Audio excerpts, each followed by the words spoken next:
오늘은 한국 산업이 얼마나 호황인지를 숫자로 보는 시간을 갖도록 하겠습니다. 들어가기 앞서서 먼저 호르무즈 소식부터 보면은 호르무즈 막히자 홍해 통해 한국 유조선 두 번째 통과. 5월 3일 오전 10시 기준으로 두 번째 우리나라 선박이 홍해를 안전하게 통과해서 국내로 원유가 운송 중이라고 합니다. 호르무즈 해협이 막힌 상태에서 한국은 열심히 대안을 찾는 중이고요. 다행히도 옵션은 굉장히 다양한 상황입니다. 어쨌든 이번 기사는 호르무즈의 뒷길이라고 볼 수가 있는 홍해를 통한 원유 수급이 성공적으로 진행 중이라는 내용이고요. 우리가 현 시점에서 바라는 점은 최악의 상황을 피하는 것이지 우회로의 효율성을 따질 때는 지금은 아니라고 생각을 합니다. 무엇이 가장 이익이 되는 루트인지는 이란 전쟁발 혼란이 잠잠해진 뒤에 제대로 따져보면 되겠죠. 일단 러시아산, 카자흐스탄산, 홍해에서 오는 사우디산, 그리고 미국산 원유 등등 원유 수입의 탈중동은 본격화되는 그림이고요. 어떤 선택지가 가장 합리적인 선택지일지는 지켜보면 좋을 듯합니다. 참고로 현재 호르무즈 해협에 한국 선박 26척이 두 달 넘게 억류가 되어 있는 상황이라고 합니다. 어이없게도 이란 측이 통항료를 요구하고 있어서 지금 오도 가도 못하고 있는 그런 상황인데 해수부는 실시간 모니터링뿐만 아니라 선박과의 실시간 소통 채널을 운영하면서 우리 선박의 안전과 원유 수급을 위해서 예민하게 대응을 하고 있는 중이라고 합니다. 앞으로도 계속 좋은 소식이 들려오겠죠. 한 척, 두 척 계속 들어오게 되면 인플레이션이라는 불안감이 점점 해소가 되는 방향으로 시장에도 좋은 분위기가 형성이 될 거라고 생각합니다. 그리고 또 다른 기사를 하나 보겠습니다. 현대경제연구원은 올해 한국 성장률을 2.7%로 상향을 한다라고 합니다. 추경과 반도체가 고유가를 상쇄하였다. 기사 내용이 길지는 않습니다. 근데 내용을 보시면 수출 증가율이 무려 24.7%에 달한다라고 하고요. 이에 따라서 무역 수지가 1,522억 달러, 경상 수지는 1,897억 달러를 기록하면서 사상 최대치를 경신할 것으로 보는 건데 참고로 무역 수지는 수출액에서 수입액을 뺀 차익을 보여주는 지표고요. 한마디로 사온 것보다 팔아서 벌어온 돈의 차이가 역대급으로 크다라는 겁니다. 많이 팔았다는 거죠. 여기서 무역 수지는 상품의 수출입만 치는 것이고 경상 수지는 상품, 서비스, 뭐 투자와 임금 등등 포괄적이고도 디테일하게 따진 지표인 겁니다. 최근에 한국 기업의 글로벌 진출이 워낙 활발하게 진행이 되다 보니까 더욱 디테일하게 따지는 분야가 국내 기업이 해외에서 판매한 금액인데 이 경우는 경상수지에 반영이 되는 거겠죠. 어쨌든 무역수지 1,522억 달러와 경상수지 1,897억 달러 이렇게 해서 둘 다 사상 최대치라는 겁니다. 실제로 민간 소비 증가율도 1.3%에서 2.4%로 증가를 했고요. 설비 투자는 2%에서 3.4%로 확대가 될 전망이라고 합니다. 좋은 소식이어서 전달드려 봤고요. 오늘의 주제는 바로 4월 달의 수출입 동향입니다. 드디어 4월 달 수출입 동향이 나왔고요.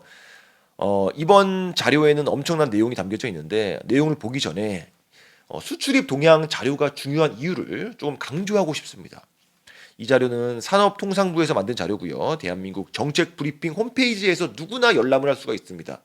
다운도 받을 수가 있고 무료기 때문에 부담 없이 저도 이 자료만큼은 매달 확인을 하고 있습니다. 제가 수많은 자료를 매일 접하고 또 참고를 하지만 수출입 동향만큼은 신뢰할 수 있는 자료라고 자신 있게 말씀드릴 수 있습니다. 중장기적인 시기열을 놓고 봤을 때 주식 투자함에 있어서 이 자료는 틀릴 수가 없습니다. 당연히 틀린 적도 없습니다.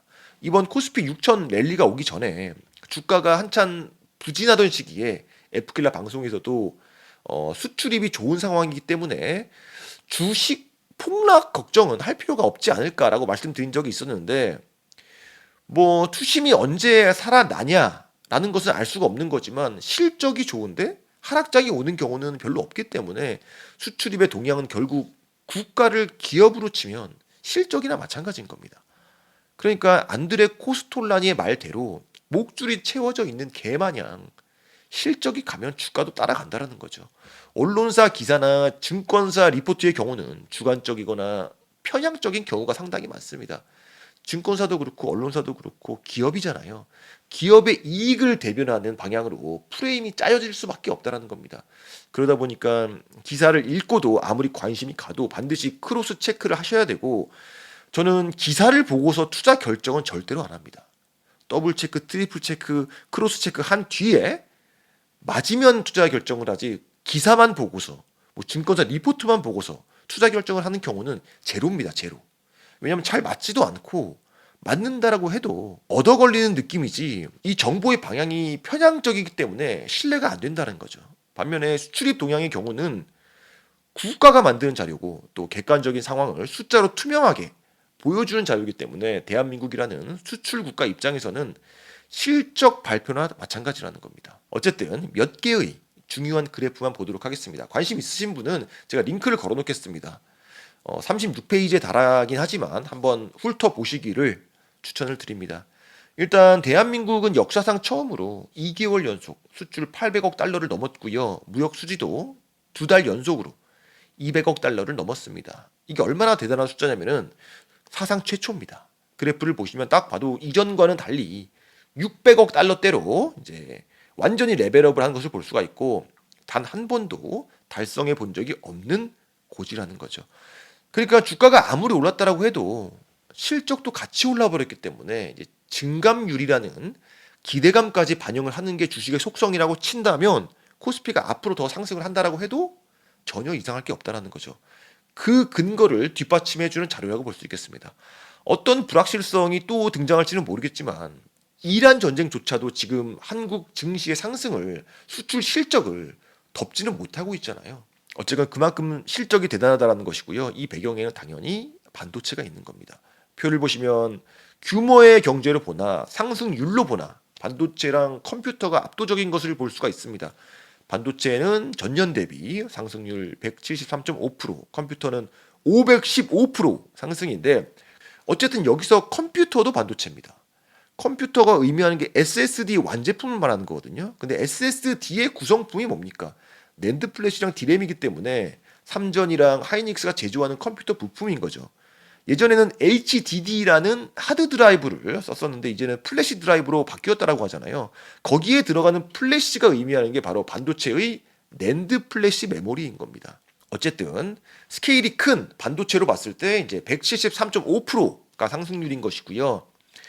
작년 대비해서 YOY로 이렇게 엄청나게 팔리고 있는 겁니다. 이 표가 반도체 수출액의 전체 흐름입니다. YOY로 봤을 때 지난 4개월 동안 한 달도 빠짐없이 상승률 100% 이상을 기록하고 있는 상황이고요. 딱 봐도 레벨업을 했잖아요. 수출은 600억 원으로 레벨업을 했고 반도체는 300억 원대로 레벨업을 한 겁니다. 근데 올해만 따져놓고 봤을 때는 지난 3월이 더 좋았습니다. 그러니까 5월 달에는 어떻게 될지를 봐야겠죠. 피크 아웃인지 아닌지. 어쨌든 반도체는 매우 좋습니다. 저는 5월 달이든 6월 달이든 계속 좋을 거라고 생각을 합니다. 왜냐하면 데이터 센터에 계속 지금 투자가 되는 거잖아요. 그리고 역대 수출 순위 1위를 기록한 것이 반도체랑 컴퓨터뿐만이 아니라 또 바이오 헬스가 있습니다. 삼성 바이오가 주도하는 바이오가 16억 달러를 기록하면서 좋은 상승률을 보여주었고, 석유 제품도 많이 오르긴 했지만 유가 상승의 덕을 봤다라고 합니다. 싸게 산 석유로 만든 석유 제품이 가격이 오른 상태에서 팔았기 때문에 그 시간 차이에 이익을 본 거죠. 어떻게 보면 이란 전쟁 수혜를 봤다라고 볼 수 있겠습니다. 그리고 자동차도 여전히 견조함을 뽐내고 있으며 선박도 여전히 좋다. 그리고 저는 지역이 굉장히 유의미하다고 생각을 하는데, 한국의 수출 국가로서 중국이 미국을 따돌리고, 그러니까 2위 미국과의 격차를 크게 벌렸습니다. 이게 매우 유의미한 건데, 작년까지만 해도 미국의 상승세가 매우 매서웠었고 중국과 미국의 1위 싸움이 매우 치열했었는데, 이번 달에는 중국이 플러스 63%를 상승을 기록하면서 54% 오른 미국을 큰 폭으로 앞지른 겁니다. 54%도 굉장히 많이 오른 거잖아요. 근데 중국의 상승률이 무려 63%입니다. 근데 보면은 3월 달에는 미국과 중국의 차이가 고작 2억 달러였고 2월 달에는 1억 달러 차이밖에 안 났었습니다. 이번에는 크게 벌어진 거죠. 역시 효자는 반도체랑 컴퓨터였습니다. 이래서 제가 사실 주성 엔지니어링을 선택했던 겁니다. 주성 엔지니어링이 이제 중국 향이 80%거든요. 어쨌든 그리고 미국은 네, 거든요. 어쨌든 네, 그리고 미국은 반도체 컴퓨터 철강이 선방을 했습니다. 미국, 중국, 인도, 일본은 국가 단위로 계산을 하고요. 나머지는 아세안, EU, 중남미, 중동, CIS 이렇게 지역 단위로 계산을 하는데 대한민국의 수출 대상 빅4는 미국, 중국, 아세안, 그러니까 동남아, 그 EU 이렇게가 빅4입니다.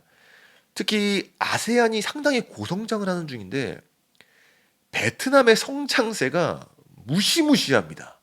모두가 알고 있는 내용이긴 하겠지만 정말 눈여겨보고 있는 중이고요.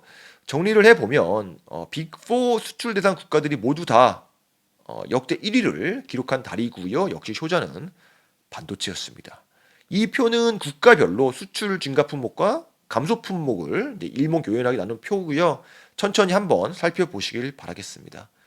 주가의 미래는 사실 저도 모릅니다. 다만 수출은 여전히 좋은 것을 넘어서 역사상 최고의 호황을 보여주고 있는 상황이고요. 오늘은 기대되는 한 주를 앞두고 희망적인 이야기를 전달드렸습니다. 도움이 되셨다면 구독과 좋아요 부탁드립니다. 감사합니다.